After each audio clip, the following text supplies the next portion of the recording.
Saudi আরবের এক অন্ধ হাফেজ, তাকে ডেকে প্রশ্ন করা হলো, আল্লাহ তোমাকে চোখ দে নাই, তুমি না দেখে আল্লাহর এই কোরআন মুখস্থ করেছ, তুমি বলো আল্লাহ যদি তোমাকে চোখ দে তুমি সর্বপ্রথম কি দেখবে?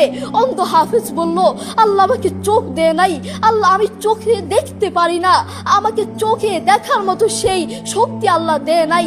আমাকে যদি আল্লাহ চোখ ফিরিয়ে দে, আমি আল্লাহর কসম করে বলতে পারবো আমি আমার মাকে দেখবো না, আমার কলিজার টুকরো সন্তান আছে আমি সন্তানকে দেখবো না, আমার ভাই আছে, আমার বন্ধু আছে, আমার প্রিয় মানুষ আছে, আমি তাদেরকে দেখবো না। আমি দেখবো যেই কোরআন আমি না দেখে মুখস্থ করেছি সেই কোরআন দেখবো, সেই কোরআনের আয়াতগুলো কত সুন্দর তার দিকে তাকাবো। আল্লাহু আকবার। আমরা আমাদের কথা বলছি, আমাদের চোখ থাকতে আমাদের কোরআন পড়ার সময় হয় না। আপনি বলছেন আমি ব্যবসা করি, সময় পাই না। কোরআন কোত্থেকে পড়বো? ব্যবসা করি, কোরআন পড়ার সময় পাই না। আমি দোকান করি, দোকানে অনেক কাজ থাকে। বিশ্বাস করুন আমি অনেক ব্যস্ত মানুষ, এজন্য কোরআন পড়ার টাইম পাই না, কোরআন পড়ার সময় পাই না। প্রিয় ভাই, আমি আপনাকে বলতে চাই, আপনাকে সময় কে দিয়েছে? আপনাকে সময় কে দিয়েছে? যেই আল্লাহ আপনাকে সময় দিয়েছে সেই আল্লাহর জন্য আপনি কোরআন পড়তে পারেন না। আপনার চেনা ফলমান আসমানের নিচে জমিনের উপর আরেকটাও হতে পারে না। কথা বলেন ঠিক কিনা? দেখবেন মাথায় যত টেনশন থাকুক না কেন সব চলে যাবে। আমাদের বাসায় একটা সাউন্ড বক্স আছে। আমাদের পরিবারের সবার যখন মন ভালো না থাকে, আমার দাদা দাদু, আমার বাবা মা, ভাই বোন, কারো যদি মন ভালো না থাকে, তখন আমার বাবা সেই সাউন্ড বক্সে কোরআন তেলাওয়াত লাগিয়ে দে। আমার বাবা বলে যখন কোরআন তেলাওয়াত শুনি মাথায় যতই টেনশন থাকুক না কেন সব চলে যায়, মন ফ্রেশ হয়ে যায়, মাথায় কোনো টেনশন থাকে না। আপনারাও চেষ্টা করবেন। আল্লাহ তাআলা বলেছেন আর রহমান আল্লামাল কুরআন খালাকাল ইনসান, দয়াময় আল্লাহ তিনি কোরআন শিক্ষা দিয়েছেন, তিনি মানুষকে সৃষ্টি করেছেন।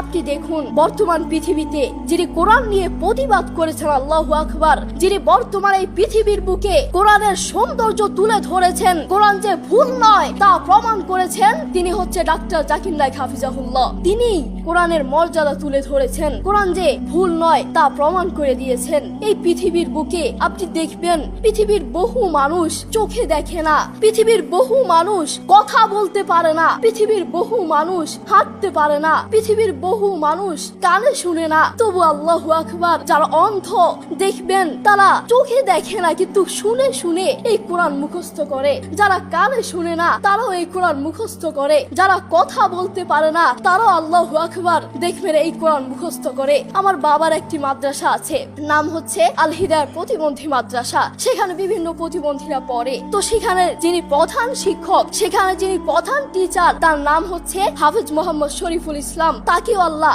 এই দুটো চোখ দেয় নাই, তিনিও চোখে দেখতে পারেন না, তাকে আল্লাহ চোখ দেয় নাই, তবুও কোরআনের প্রতি ভালোবাসা আছে। আমি যখনই তার কাছে যাই তখনই দেখি তিনি সব কাজ বাদ দিয়ে তিনি কোরআন তেলাওয়াত করছেন বা কোরআন শুনছেন।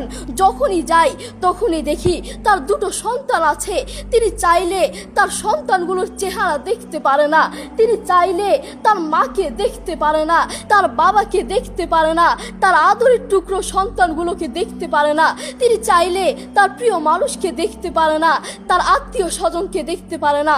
আপনি দেখবেন সে অন্ধ মানুষগুলো বলবে এই জিনিসটা এই কালার, এই জিনিসটার রং কালো, এই জিনিসটার রং সাদা, এই জিনিসটার রং লাল, কিন্তু তারা তো দেখে না, তারা মানুষ থেকে শুনে শুনে তারপর বলে এই জিনিসটার রং কালো। একটু পরীক্ষা করে দেখবেন আমরা 1 ঘন্টা চোখটাকে এভাবে বন্ধ করে থাকতে পারি না, আমরা 2 ঘন্টা একদিন এভাবে চোখটাকে বন্ধ করে থাকতে পারি না।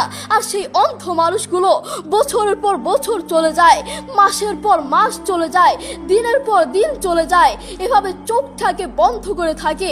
তারা কিভাবে পারে? তাদেরকে আল্লাহ চোখ দেয় নাই, তবুও কোরআনের প্রতি ভালোবাসা আছে।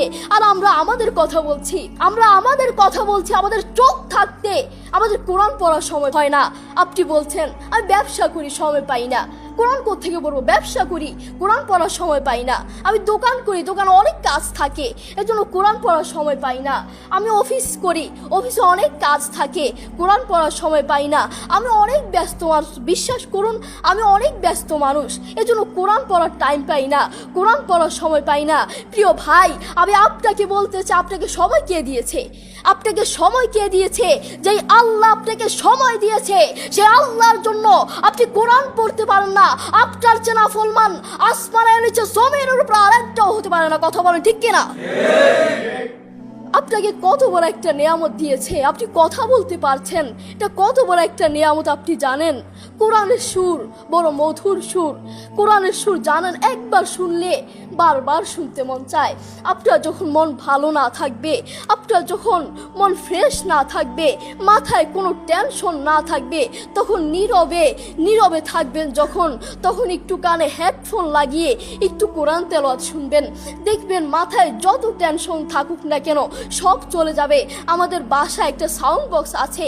আমাদের পরিবারের সবার যখন মন ভালো না থাকে, আমার দাদা দাদু, আমার বাবা মা, ভাই বোন, কারো যদি মন ভালো না থাকে, তখন আমার বাবা সেই সাউন্ড বক্সে কোরআন তেলাওয়াত লাগিয়ে দেয়। আমার বাবা বলে, যখন কোরআন তেলাওয়াত শুনি, মাথায় যতই টেনশন থাকুক না কেন সব চলে যায়, মন ফ্রেশ হয়ে